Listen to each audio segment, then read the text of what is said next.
Salam damai sejahtera di dalam cinta kasih daripada Bapa kita Tuhan Yesus Kristus. Dan selamat malam kepada Bapak Ibu Saudara semua yang dicinta, diberkati, berharga dan mulia di hadapan Tuhan Yesus Kristus.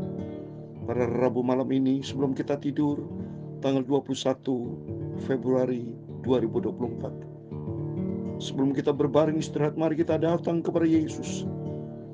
Kita berdoa dan membaca Alkitab. Malam hari ini kita baca Alkitab di dalam Markus 15 ayat 20b sampai 47. Prosesi Yesus di atas kayu salib Bukit Golgota. Melalui pengorbanan Kristus, dosa kita sudah dihapus, diampuni. Kutuk dosa diganti dengan kasih karunia Tuhan hidup yang kekal buat siapa yang percaya dan taat kepada firman Tuhan. Saya Pastor Yakub Rahmat akan menyanyikan sebuah pujian di Old Rugged Cross. Pada satu bukit jauh dari sini, lihat salib Tuhan berdiri. Amin, haleluya. Sepotong kayu kasar, tanda dosa besar. Di sana Yesus mati di salib. Haleluya. Ku datang pada salib itu. Amin, haleluya. Ku ingat cintanya Tuhanku. Ya, ku datang pada salib Yesus. Amin, haleluya. Sana ku dapat ampun dosa. Amin, haleluya.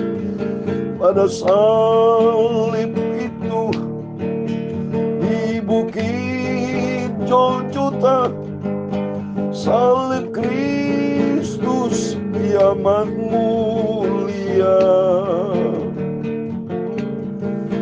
Yesus anak Allah meninggalkan surga, mati bagiku yang berdosa. Amin, haleluya. Maka ku tinggikan salibnya. Amin, haleluya.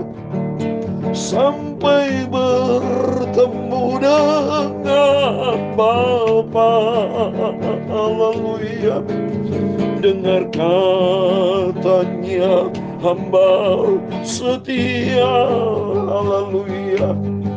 Salibku gantian mahkota. Amin, haleluya. Meski banyak salah, dosaku sudah diampuni melalui salib Kristus yang amat mulia. Haleluya. Hatiku sungguh hancur, ingat cintanya Tuhan Yesus sudah menebus dosaku. Amin, haleluya. Maka ku tinggikan salibnya. Amin, haleluya. Sampai bertemu dengan Bapa. Amin, haleluya. Dengar katanya hamba setia. Amin, haleluya. Sampai ku masuk ke surga mulia.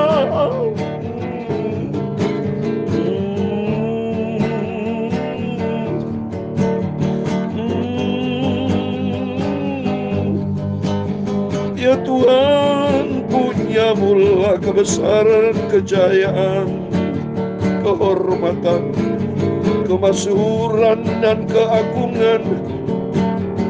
Ya segala-gala yang ada di langit dan di bumi, ya Tuhan punya mula kerajaan, dan Kau yang tertinggi itu melebihi segala-galanya sebagai kepala. Sebab kekayaan dan kemuliaan berasal daripadamu. Amin, haleluya. Dan Engkaulah yang berkuasa atas segala-galanya. Amin, haleluya. Dalam tangan-Mu lah kekuatan dan kejayaan. Amin, haleluya. Dalam tangan-Mu lah kuasa membesarkan dan mengukuhkan segala-galanya. Sekarang ya Allah, kami dalam nama Tuhan Yesus Kristus, amin, haleluya, kami bersyukur kepadamu dan memuji nama-Mu yang agung itu, amin, haleluya. Dalam nama Tuhan Yesus, hidupku diselamatkan, amin, haleluya. Maka ku tinggikan salibnya, amin, haleluya, sampai bertemu dengan Bapa, amin, haleluya. Dengar katanya hamba setia, amin, haleluya, sampai ku jumpa dengan Tuhan Yesus, haleluya. Sucikan mulutku Bapa, hatiku dan pikiranku Bapa. Aku mau baca firman Tuhan, amin, haleluya. Ampunilah semua dosa salahku Bapa. Aku mau setia dan taat pada firman-Mu, haleluya. Dalam nama Tuhan Yesus, ampuni semua dosa salahku Bapa, sampai berjumpa dengan Bapakku Yesus, amin, haleluya. Dengar katanya hamba setia, aku mau setia dengan Engkau Bapa, sampai ku masuk ke surga kekal. Terima kasih Bapa. Segala puji, hormat, kebesaran, ketinggian, kemuliaan, keagungan, kesempurnaan, kekudusan, tempat tertinggi di atas segala-galanya bagi Engkau Tuhan Yesus Kristus. Kami sudah berdoa mengucap syukur, haleluya. Amin, amin. Salam damai sejahtera di dalam cinta kasih daripada Tuhan Yesus Kristus. Kita bersyukur buat rahmat anugerah Tuhan yang sudah menyelamatkan kita, yang sudah menebus dosa kita semua. Saya teringat firman Tuhan di dalam Filipi pasal 2 dari ayat 7, 8, demikian firman Tuhan. Melainkan telah mengosongkan dirinya sendiri dan mengambil rupa seorang hamba dan menjadi sama dengan manusia. Ini bukti kerendahan hati dari Yesus yang sempurna. Dia sebagai raja di atas segala raja, sebagai Tuhan, tapi dia mengambil seorang hamba dan menjadi seorang manusia yang begitu rendah hatinya Yesus. Di dalam keadaan sebagai manusia, ia telah merendahkan dirinya dan taat sampai mati, bahkan sampai mati di atas kayu salib. Sebentar kita baca firman Tuhan. Luar biasa cintanya Yesus. Biar makin hari kita mau cinta Tuhan, kita mau tempatkan Tuhan di atas segala-galanya. Mari saya mau baca Markus pasal 15 ayat 20b sampai 47, demikian firman Tuhan. Kemudian Yesus dibawa keluar untuk disalibkan. Pada waktu itu lewat seorang yang bernama Simon, orang Kirene, ayah Alexander dan Rufus, yang baru datang dari luar kota, dan orang tua mereka paksa untuk memikul salib Yesus.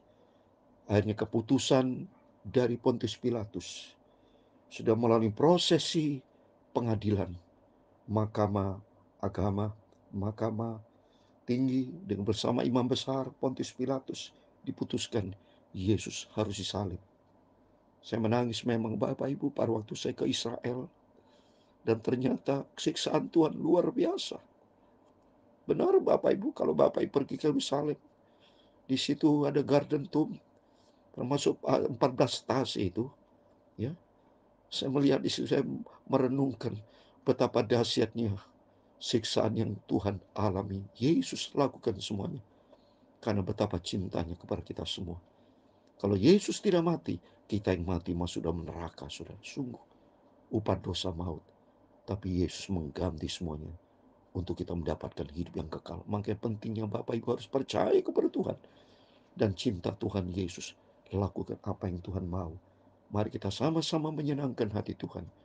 Luar biasa cintanya Yesus. Baca berikutnya ayat 22. Mereka membawa Yesus ke tempat yang bernama Golgota, yang bertempat tengkorak. Kalau Bapak Ibu pergi di Garden Tomb, di Israel itu dikatakan ada bukit Golgota. Jadi di atas bukit batu itu persis wajahnya seperti Yesus. Ada mahkota duri, saudara. Ya, betul disebut bukit tengkorak kalau kita pergi ke Garden Tomb di Yerusalem. Wah, dahsyat. Saya menangis sudah kalau pergi ke situ. Saya berlutut di hadapan Tuhan. Saya minta ampun sama Tuhan segala dosa, segala kesalahan kita, rendahkan hati kepada Tuhan. Sebetulnya kita orang berdosa tidak ada arti apa-apa. Tapi karena anugerah Tuhan, kita diselamatkan oleh karena kasih karunia Tuhan. Terus ayat 23, lalu mereka memberi anggur bercampur mur kepadanya, tapi yang menolaknya. Kemudian mereka menyalibkan dia, lalu mereka membagi pakaiannya dengan membuang undi atasnya untuk menentukan bagian masing-masing. Hari jam 9 ketika ia disalibkan, jam 9 pagi, saudara, ya. Dan alasan mengapa ia dihukum disebut pada tulisan terpasang di situ, Raja orang Yahudi. Bersama dengan dia disalibkan dua orang penyamun, seorang di sebelah kanannya dan seorang di sebelah kirinya. Jadi Yesus di tengah-tengah. Kenapa Yesus di tengah-tengah? Karena menurut tradisi orang Yahudi, kalau orang ditempatkan tengah adalah orang yang paling berat dihukum, saudara. Karena dianggap yang paling bersalah, durhaka. Ya, maka Yesus itu luar biasa, dihina, disiksa, dinista betul-betul luar biasa demi cintanya Tuhan Yesus kepada kita semua. Sampai di salah posisinya di tengah dan kiri kanannya ada orang penyamun, saudara. Ya, demikian genaplah nas Alkitab yang berbunyi, ia akan terhitung di antara orang-orang ini disebut orang durhaka kan. Memang tradisi Yahudi, kalau sampai orang ditaruh di tengah, itu adalah orang paling durhaka. Karena apa, Panwar? Kita semua adalah orang paling berdosa di hadapan Tuhan. Ya, tapi Tuhan mengganti semuanya di atas kayu salib karena cintanya Tuhan sempurna di dalam kehidupan kita. Maka tadi firman Tuhan, dia menyerupai seorang hamba manusia dan rela taat di atas kayu salib. Dahsyatnya rendah hatinya Yesus itu. Mari kita belajar ikuti jejak Yesus, memiliki rasa cinta kasih kepada Tuhan, dan kita mau taat, rendah hati, dan setia, dan hidup di dalam kebenaran Tuhan. Firman Tuhan katakan ayat 29, orang-orang yang lewat di sana menghujat dia, dan sambil menggelengkan kepala mereka berkata, hai engkau yang mau merobohkan bait Allah, bait suci, dan mau membangunnya kembali dalam 3 hari, turunlah dari salib itu dan selamatkan dirimu. Coba, Yesus dihina, so. Yang ini bukti manusia jahat, ya. Jadi sudah di atas salib masih dihina, so. Tapi nggak apa-apa, Yesus lakukan itu demi cintanya kepada kita semua. Demikian juga imam-imam kepala bersama ahli Taurat mengolok-olokkan dia. Di antara mereka sendiri mereka berkata, orang lain ia selamatkan, tapi dirinya sendiri tidak dapat ia selamatkan. Memang terbukti Yesus sebagai manusia, dia rela mati di atas kayu salib demi cintanya kepada kita semua. Baiklah Mesias, Raja Israel itu turun dari salib itu supaya kita lihat dan percaya. Bahkan kedua orang disalibkan bersama dengan dia mencela itu juga. Semua mencela Yesus, saudara. Tapi Yesus terima itu. Dan kita belajar untuk belajar mengalah, tidak membalas. Seringkali kita menghadapi cercaan, hinaan seperti itu di antara orang dunia. Tapi kita memang ikut Yesus, harus pikul salib. Penyangkalan diri, pikul salib, saudara. Ya, ada bayar harga demi Tuhan Yesus. Dan Tuhan Yesus demi kita semua. Pada jam 12 kegelapan meskipun seluruh daerah itu dan berlangsung sampai jam 3. Dan pada jam 3 bersuruhlah Yesus dengan suara nyaring, Eloi, Eloi, lama sabatani, yang berarti Allahku, Allahku, Mengapa engkau meninggalkan aku? Ini status manusia, Yesus sebagai manusia 100%. Dan ini juga gambaran buat kita. Pada waktu kita menghadapi pergumulan yang berat, kita berkata, ya Bapa, kenapa kau tinggalkan aku Bapa? Tapi Tuhan berfirman dalam Ibrani 13 ayat 5 dan 6, sekali-kali Tuhan tidak pernah tinggalkan kita. Dan kita belajar tetap setia sama Tuhan. Apapun pergumulan, percobaan kita hadapi, tetap kita mau setia cinta Tuhan. Karena Yesus setia, Dia rela melakukan terbaik buat kita semua. Mendengar itu beberapa orang yang berdiri di situ berkata, lihat ia memanggil Elia. Maka datanglah seorang dengan bunga karang, mencelupkan ke dalam anggur asam, lalu mencucukkan pada sebatang bulu, dan memberi Yesus minum serta berkata, baiklah kita tunggu dan melihat apakah Elia datang untuk menurunkan dia. Lalu bersulah Yesus dengan suara nyaring dan menyerahkan nyawanya. Menangis saya Tuhan, semua karena anugerah Tuhan. Dia rela mati demi menyelamatkan kita semua orang berdosa, sehingga kita kutuk dosa diganti dengan kasih karunia hidup yang kekal di dalam nama Tuhan Yesus Kristus. Ketika itu tabir bait suci terbelah dua dari atas sampai ke bawah. Waktu kepala pasukan yang berdiri depan dengan dia melihat matinya demikian, berkata, lihat, sungguh orang ini adalah anak Allah. Mereka menyesal dan berkata dan meyakini Yesus benar anak Allah. Ada juga beberapa perempuan yang melihat dari jauh, di antara Maria Magdalena, Maria ibu Yakobus muda, dan Yoses serta Salome. Mereka semuanya telah mengikut Yesus dan melayaninya waktu di Galilea. Dan juga di situ banyak perempuan lain yang telah datang ke Yerusalem bersama dengan Yesus. Secara manusia dia menangis, sedih. Yesus yang begitu baik akhirnya dia rela untuk mati di atas kayu salib. Merasa kehilangan sebagai manusia. Tapi kita bangga punya Yesus. Karena nanti kita lihat Yesus mati dan bangkit pada hari ketiga. Dan mari kita baca berikutnya, Yesus dikuburkan. Sementara itu hari sudah mulai malam dan hari itu adalah hari persiapan. Itu hari menjelang Sabat. Berarti itu Jumat, saudara ya. Jumat menjelang jam 6 sore. Jumat jam 6 sore sampai kepada Sabtu. Itu hari Sabat, saudara ya.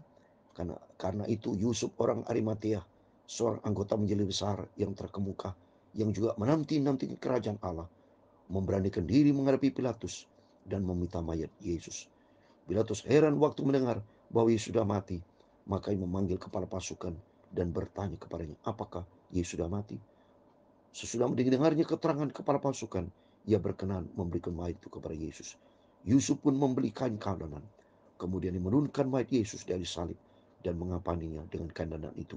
Lalu ia membaringkan dia di dalam kubur yang digali dalam bukit batu. Kemudian digulingkannya sebuah batu ke pintu kubur itu. 4 putu yang terakhir, Maria Magdalena dan Maria ibu Yesus melihat di mana Yesus dibaringkan. Amin. Demikian firman Tuhan kita baca tentang proses Yesus di atas kayu salib dan yang dikuburkan secara manusia. Yesus 2000 tahun yang lalu dia mati untuk menebus dosa kita semua. Dan kematian Yesus juga melambangkan kita harus juga mati terhadap dosa. Mati kedagingan kita, tapi hidup bagi Kristus. Karena di balik nanti semua Yesus akan bangkit. Besok malam kita akan baca tentang kebangkitan Yesus. Hari yang besar, hari yang mulia, hari yang bersejarah. Melalui kebangkitan Yesus membuktikan menang atas maut, sehingga kita bangkit untuk kemuliaan Bapa di surga. Mari komitmen kita bersama, supaya makin hari kita mau cinta Tuhan. Apa yang kita kerjakan, lakukan semuanya untuk Tuhan Yesus yang sangat kita cintai. Amin. Maka ku tinggikan salibnya, amin, haleluya, sampai bertemu dengan Bapa, amin, haleluya. Dengar katanya hamba setia. Mari kita mau setia pada Yesus sampai ku gantikan mahkota, amin, haleluya. Tuhan memberkati engkau dan melindungi engkau. Tuhan menyinari engkau dengan wajah-Nya dan memberi engkau kasih karunia. Tuhan menghadapkan wajahnya kepadamu dan memberi engkau damai sejahtera. Bapa kami yang di surga, dikuduskanlah nama-Mu. Datanglah kerajaan-Mu, jadilah kehendak-Mu di bumi seperti di surga. Berikanlah kami pada hari ini makanan kami yang secukupnya, dan ampunilah kami akan kesalahan kami, seperti kami juga mengampuni orang bersalah kepada kami. Dan jangan membawa kami ke dalam pencobaan, tetapi lepaskanlah kami dari yang jahat. Karena Engkau-lah yang mempunyai kerajaan dan kuasa dan kemuliaan sampai selama-lamanya. Amin. Terpujilah Bapa kita Yesus Kristus. Sebelum kita berbaring tidur, mari kita berjaga dan berdoa. Komitmen dengan Yesus, katakan, Tuhan Yesus, aku mengasihi Engkau. Aku mau mencintai Engkau dengan setia, Bapa. Aku mau taat kepada firman-Mu, dan pakailah hidupku untuk menjadi kemuliaan-Mu, Tuhan. Menyenangkan hati Bapa di surga, mencari perkenanan Tuhan. Amin. Tuhan memberkati kita semua. Immanuel, puji Tuhan.